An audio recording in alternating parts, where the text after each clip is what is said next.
everything too. But I wanted to get into this because, with Arkansas, as we talked about last week, Arkansas got picked to finish 14th in the SEC at SEC Football Media Days last week. And it's not surprising, just where it's at. But now they got 16 teams. Some people will say, well, that's about right, or that's about where Arkansas belongs. And it comes into this question of what's Arkansas's expectation? Where do they expect to be in the SEC? Where do they expect to be ranked? It should be higher, lower, wherever. But I found this pretty fascinating because The Athletic, there's always these lists that come out, and some of them are just opinion based, some of them are formulaic. But The Athletic came out with a pretty fascinating list earlier this morning where they ranked the top 25 most valuable college football programs heading into this upcoming season. Not of all time, just right now heading into this year. And what they did, they used a methodology that contained real live pro transactions over the last 3 years with NFL and NBA sales ratios to SEC and Big Ten schools. So they used a kind of like a power base of the professional sports leagues and were able to go in when it comes to prestige, championships, facilities, population, realignment scenarios also there. And kind of a way of like, hey, what would the program sell for? Like if it was a professional thing. I want to get your thoughts, Curtis, because I don't know if I'm surprised by this, but if you were to guess the number one overall most valuable college football program going into this year, which one would you say it would be? Texas. Texas. Yes, you're right. Texas. In fact, it's not even close. $2.38 billion is what it's valued at if you're Texas. $2.3 billion? That's what they valued at. Yep. Oh, yeah, that's high. Anyway, all right. Wow. Well, on the higher side, Georgia, on the other hand, is second at $1.92 billion, and Ohio State is ranked at $1.9 billion. Notre Dame at $1.85 billion, and Michigan at $1.83 billion. So, dang. Yeah. Kind of gives you the idea of like those top 5 programs that maybe drive the television markets and everything. I mean, it kind of makes sense of where the top 5's at. Yeah, I would probably agree with that. Those numbers are high. I thought that you were going to be talking in the hundreds of millions range. I didn't think we were going to get anybody up over $1 billion. So I'm kind of blown away right now. The money that goes into this it's freaking absurd. But I think that makes sense. Those schools right there. I was getting ready to say Ohio State actually, and I was like, nah, Texas. But in the back of my mind, Notre Dame, I kind of thought about too, just with their global, impact with the Catholic Church and everything like that. But I think that tracks. Yeah, it does. And to the point, because obviously people are like, well, who gives a rip about those 5 programs? Yes, absolutely. Arkansas is listed in the top 25 for the most valuable college football programs heading into this season. They rank 23rd at $646 million. Now, the next follow-up question y'all are going to have is, well, where's that rank in the SEC? The SEC, that ranks 10th out of 16 teams, 10th when it comes to the overall value of college football programs. So, Curtis, I want your reaction. We'll get to, I know people's chats too later, but are you surprised by that, where it's at high, low, about right when it comes to just the valuation of a college football program at Arkansas? I don't know if I'd say surprised. Maybe a little bit. I think I'm kind of pleased. I think that Arkansas is on that list. Who are the SEC teams above Arkansas? Well, the SEC teams, as we mentioned, Texas being number 1, which, they are Texas, and then Georgia being number 2. Alabama's at number 6. Then Oklahoma's at number 7. Tennessee is at number 9. LSU is at number 10. So SEC has 6 of the top 10 teams. Not surprising. Sounds about right. Then you have Florida at number 12. Auburn at number 13. Texas A&M at number 15. And then the next SEC team listed is Arkansas at 23rd. Okay. Interesting. That's kind of funny because doesn't that track with usually how this goes in terms of, let's just talk about the football programs and where these teams wind up ending up. And yeah, it seems like 6 SEC teams are in the top 10 pretty much every single year. And then you wind up having 8 or 9 or more in the top 25. And it's weird. Like the schools, the programs that have the money are the ones that do a high level of winning. So then my question as a flip around to you, John, is, well, we talk about expectations and, what Arkansas should be on a year in, year out basis and everything. What if they just tracked along with their money? Like, what if Arkansas was just consistently as a football program around, 10th in the SEC, but that's usually good for the back end of the top 25. That's not settling for mediocrity. It's like slightly above mediocre, or that's certainly above mediocre if you're a top 25 program. See, and that's what I have always looked at it as, where you got the money, it's a Mhm. valuation there, and it's not like, okay, this is 100% the market value. It's the Athletic putting together a formula, but they Yeah. at least had some logic behind it. Uh, that's where it always felt when it came to recruiting rankings. If Arkansas had a top 25 recruiting ranking, it's like great, but since you're 10th in the SEC, you're not really going to crack the top 25 much in the real world because you're going to lose to teams. Like, even though you put Arkansas in a Yeah. different conference and they could do this, but because it's in the SEC, you may not get the attention and everything paid for you. But as I've always put it, though, and you can use this in recruiting rankings, you can use this in evaluations or whatever. Just because you're 23rd and you're 10th in the SEC, doesn't mean that, okay, well, you're just so far away from 22nd.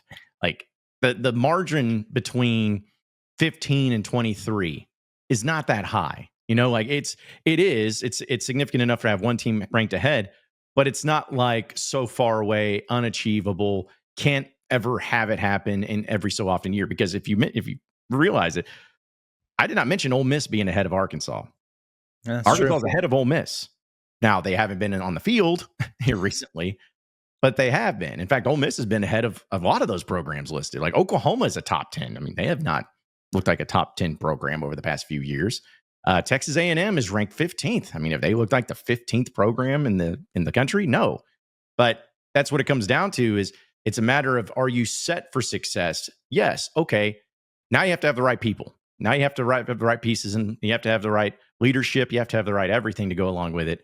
And to me, that has been like, say what you want about what you think Arkansas should be, wins, losses, and expectations. My thing is, what does it come down to all the time in college athletics? Who's got money? Doesn't mean it's always going to guarantee you a championship, but you can't be a team in the 50s and expect to win a championship. It's just not going to happen. So what do? You got to be able to showcase to coaches, to players, to whoever, hey, we are a program, financially speaking, that is set up for success. We just need you and the right people to come in. Yeah, 100%, man. That's the biggest thing about it there is, based on this formula, then Arkansas has top 25 value and top 25 resources. Therefore, that should equate to the ability to consistently be a top 25-ish football program, but they're not. And then you have to wonder, okay, uh, well, what's going on with those resources? How are those things being allocated? What are we doing with this value that we have to devalue it as it pertains to the product that winds up going out there on the field?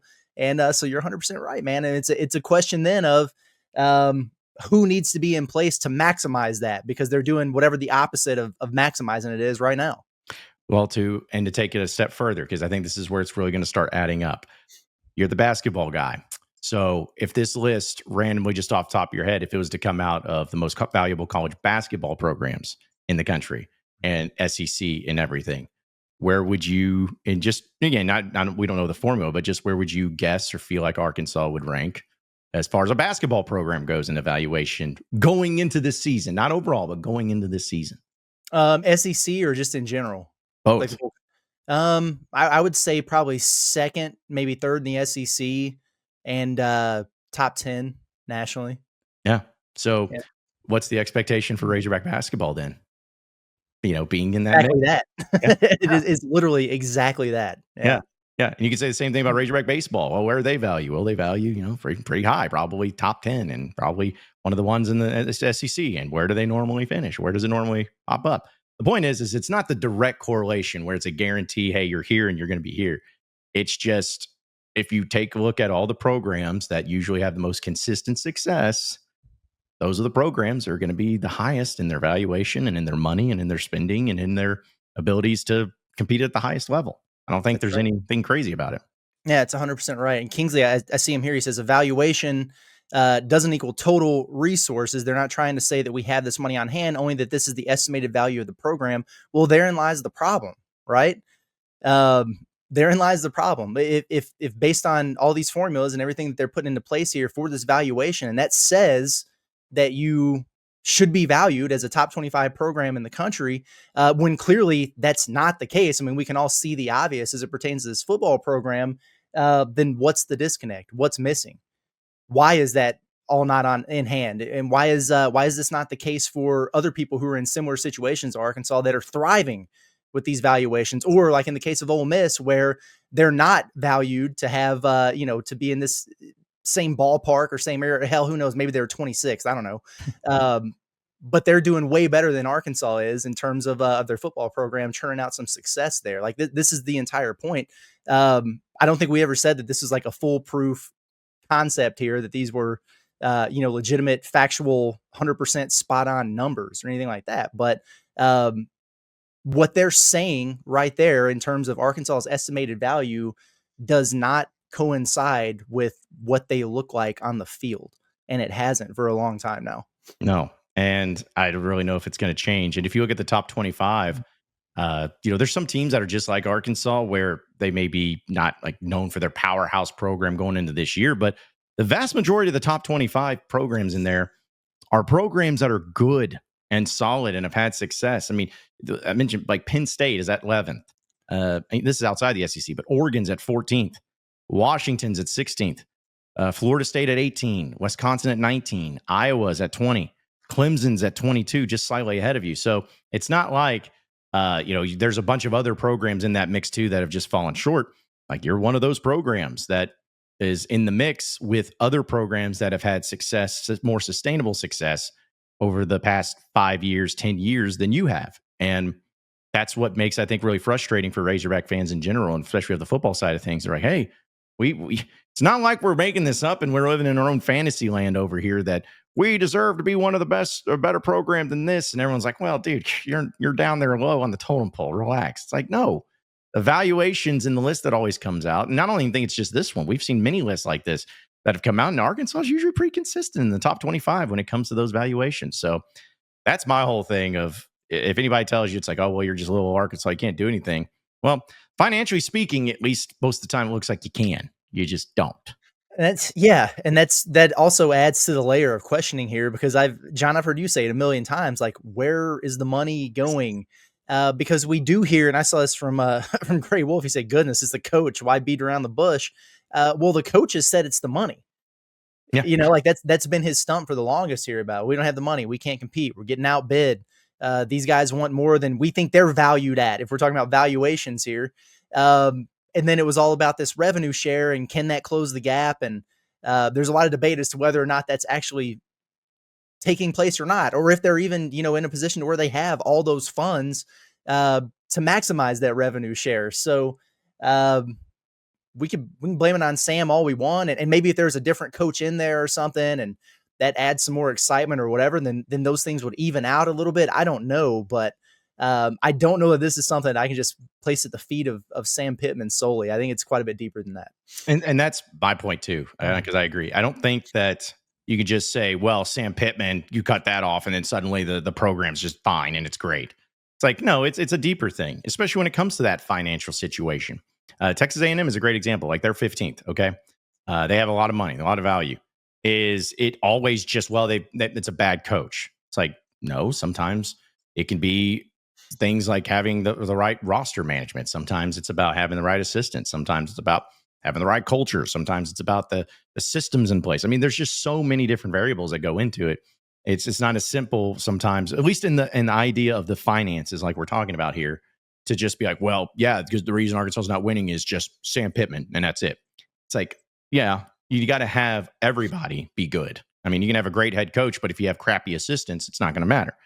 You can have a great head coach or a bad head coach, or a great head coach and a bad AD may be a problem. I mean, there's just so many factors that go into it besides just head coach bad and everything's fine once he moves on.